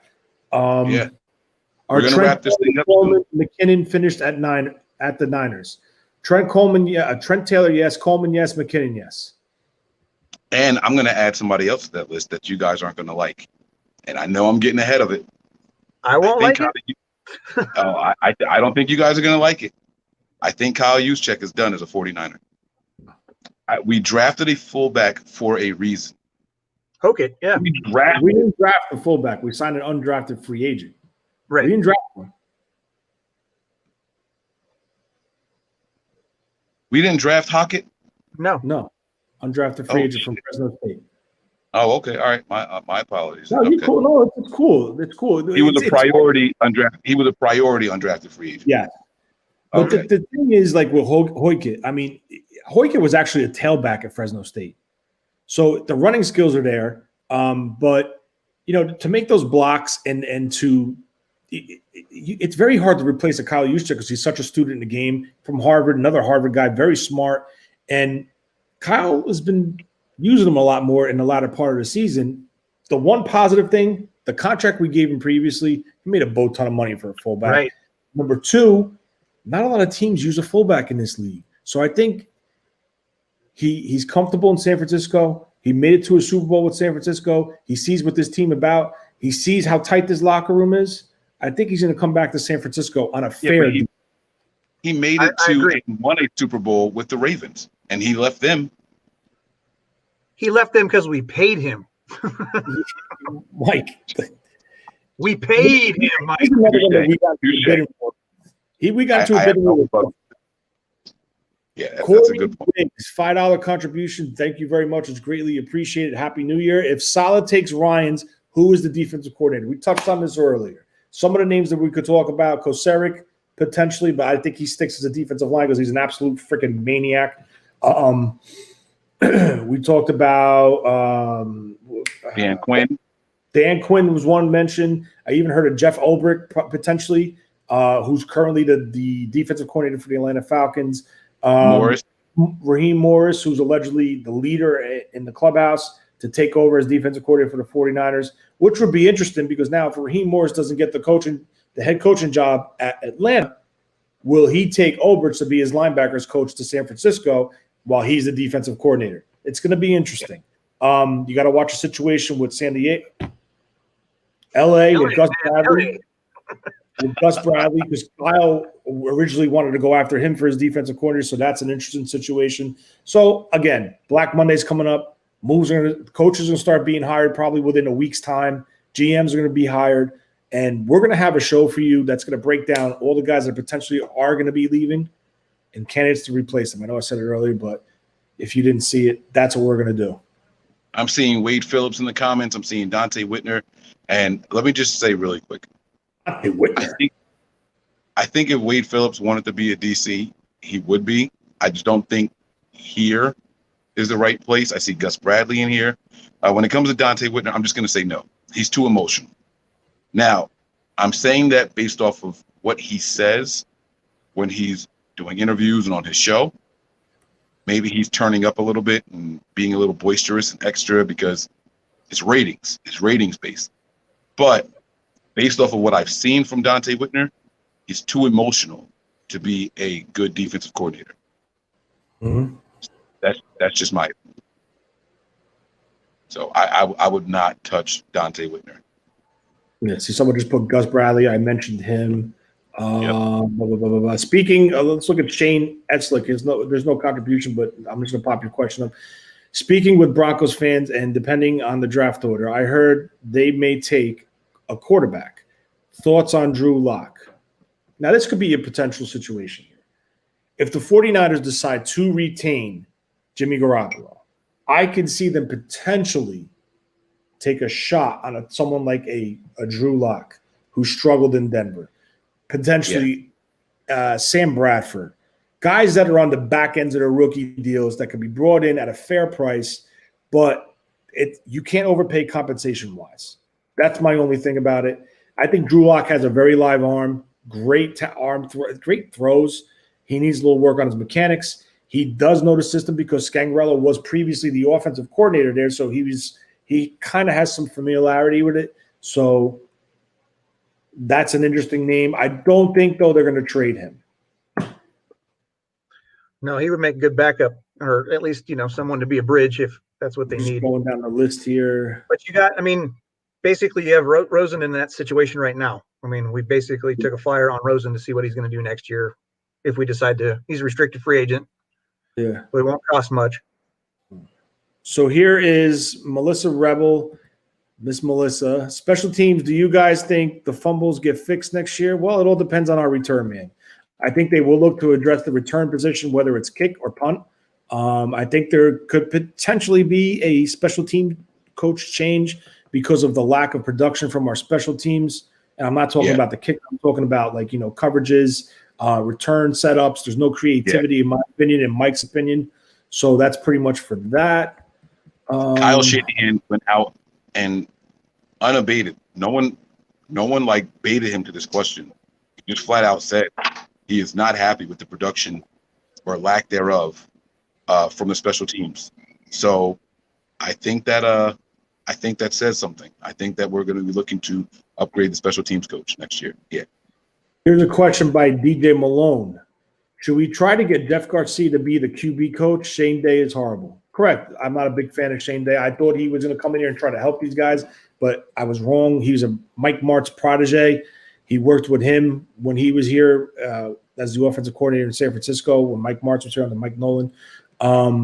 It's funny you say Jeff Garcia. There was a video floating on Twitter about 3-4 days ago of Jeff Garcia working out as a quarterback saying if the 49ers need anybody, his phone's open. And I will tell you this. If there is a former player that I would bring in, I think I really would bring in Jeff Garcia because, in my opinion, he truly has the love for the game and love for the position, and he's very knowledgeable. So the chances of it happening probably slim to none, but it is an interesting name to just throw out there. I think the chances are higher than slim to none only because the Niners, since Shanahan and Lynch have been here, they have really done a good job of bringing back the old stars and incorporating them with shows and input and consulting. They've done a phenomenal job. We didn't see that during the Harbaugh years. Right. They wanted to bring in that sense of that winning mindset. Yeah. I don't know if you guys recall during the Harbaugh years, they said that Harbaugh went through and took down all the pictures of Jerry Rice and Joe Montana and Steve Young and said, this is a whole new team. We're not them. So I do think that's that. I got to get going because my wife is coming down the steps again. She's going to stab me. Damn. You don't have a knife or anything, do you? Quick one while he's talking. Zach B just posted potential free agents I'd like here. Kenny Galladay and Nelson Aguilar. those are good two guys. Those are good two good receivers. I don't think they're going to be on this team because of the receivers that we currently have. But if there's one wide receiver that I would like to try to get here because he's such a weapon and he can play across the board, is Curtis Samuel from. Thank you. I was going to tell you to pull it up. Curtis Samuel from this Carolina Panthers. But the problem with Curtis Samuel is I think he's going to be asking for way too much money. Callie Young here, huge question. Me and Mike have been talking about this on the phone today. Do we address the strength and conditioning crew? Why do I feel like this is a repetitious question with this organization? It's just Ray Moore. Hey, Mike, what was the guy's name? Horton? What was that strength and conditioning coach we moved on from year one? Ray Horton. Horton. Oh. No. Horton, right? I forgot his damn name. Who was Tim Hightower? Tim Hightower is the special teams coach. Special teams, yeah. Hightower. The guy from Washington you're talking about. Ray Wright. God dang it. Why can we never remember that? Ray Wright. We had Ray Wright in here. They moved on from him because everyone was getting hurt. So they bring these two guys in from allegedly from the NHL. It's Peterson and somebody else. And we should be called the San Francisco high ankle sprains. So part of that has to do with the type of players that we are specifically seem to be looking for, right? I mean, the coaching staff and John have both they've made it very well known that they're looking for specific type of players who love and enjoy this game. People who love and enjoy this game play this game beyond their body's ability sometimes. And I think that's the problem that you run into. I'm not going to say it's not the strength and conditioning coaches, but it's strange, like you're saying, we had all these injuries, we got rid of them, we brought in a new regime, and we have more injuries than we had before. So I don't know that it's the strength and conditioning coaches as much as it is the caliber of or the type of players that we're bringing in. And I love those type of players because I want guys who are going to go balls out. Yeah, hell yeah. Be violent. And that's something else that you guys should really go back and listen to that John Lynch interview because he talked about that. He said we set records this year, but not the ones that you want to set. Most money on IR, most players on IR, and so on and so forth. And we also set a record for most players signed during a season just so they can get through the season. And so, these are things that the team is well aware of, guys. It's not just us, not just people sitting around in their basements or in their dad's basement in my situation, just talking about this. So, that's what it is. Zach B, if you're on Twitter, shoot me a DM and say, hey, I'm Zach. I would like the link if you're on Twitter. If not, shoot us an email. Let me put the email up here really quick, even though I'm going to get rid of the Manscaped thing, and I'm going to do the Manscaped commercial after this because we're going to get up out of here. But the email address is nb9ers@nothingbutniners.com. I will send you the link to listen to the John Lynch and Kyle Shanahan presser. But Lynch made it very clear we set the wrong kind of records this year. And he's not happy about it. So they're definitely going to be looking to improve. Doesn't mean that they're going to be making changes necessarily, but they're going to be talking with these guys and working with them closely because they can't, we tested the depth this year. We talked about the Niners having the best depth following the Super Bowl run, right? And for us to still have a top 5 defense says something. The depth is real. The depth is 100% real. We just got to get shit going on the offensive side of the ball. Starts with the offensive line and the quarterback there. So listen, guys, we're going to go ahead and get up out of here. This has been phenomenal. This whole segment, what happened? What are we laughing at? There's got to be a comment that I didn't see. American anonymity. Huh? Said somebody, American whatever. Yeah. Anyway, he said, he said, I used a Manscaped and it was like putting my sack in a blender. Oh, hell no. I can't put that. No, he's lying. Use that the right way. Yeah, they have a guard, bro. You're supposed to use the guard. So listen, this entire segment.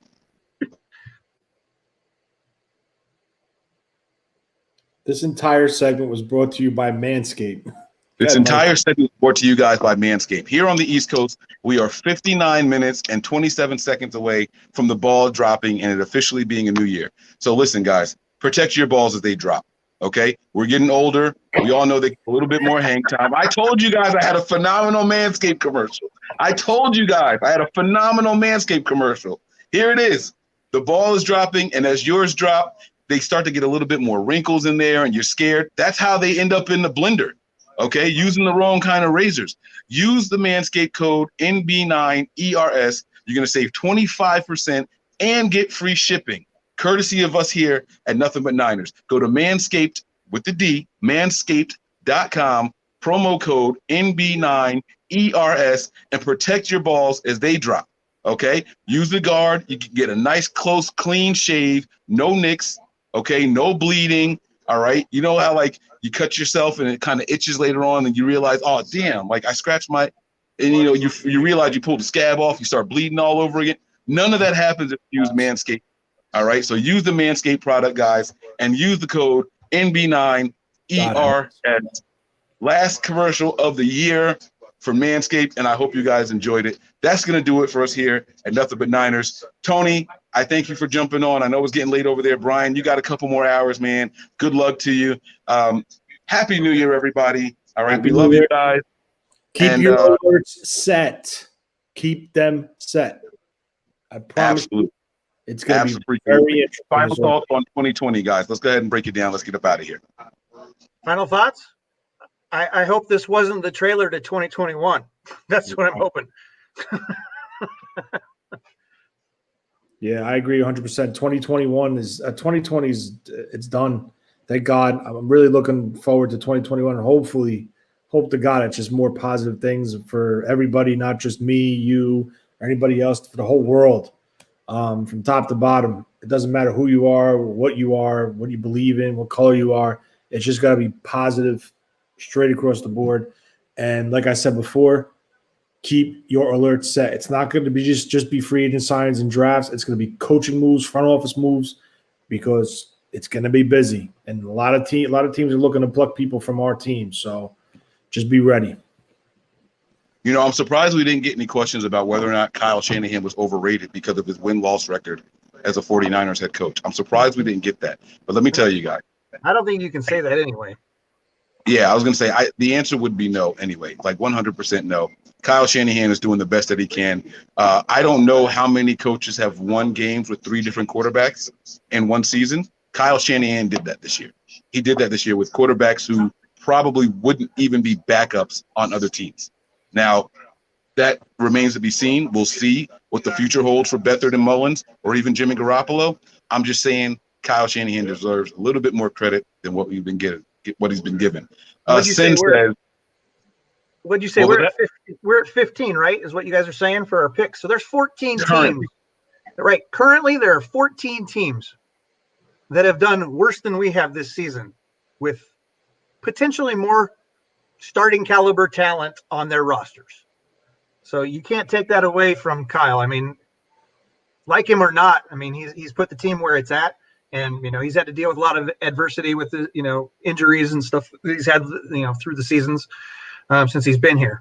You know, so if we can get everybody healthy, you know, I expect another bull run. Let's go. Yo, hold on 1 second. I know we're going, but Montana. Wait. Hold your thought. I just want to wait. Hold your thought, Tony. I just want to tell Sin that Manscaped works for women. My wife is right behind me. She can attest to it. She won't say it, but I'm telling you, she can attest to it. Manscaped works for women too. All right, go ahead, Tony. Montana 808 at 11:04 posted 40 whiners stink. Go Cowboys. This is coming from a guy with a Twitter handle with the last name of Montana in it. Just saying. Happy New Year. Thanks for watching Montana 808. We really, really appreciate you. Joe Montana owns the Cowboys, so, you know, take it how you want, bro. That's going to do it for you tonight. We thank you all for watching. We can't wait to bring you guys more shows. The next show you guys will see from us will be in a new calendar year. So salute to everybody out there. We're going to get up out of here. Prepare for glory. Anticipate pain. But always remain faithful. We out of here. Peace.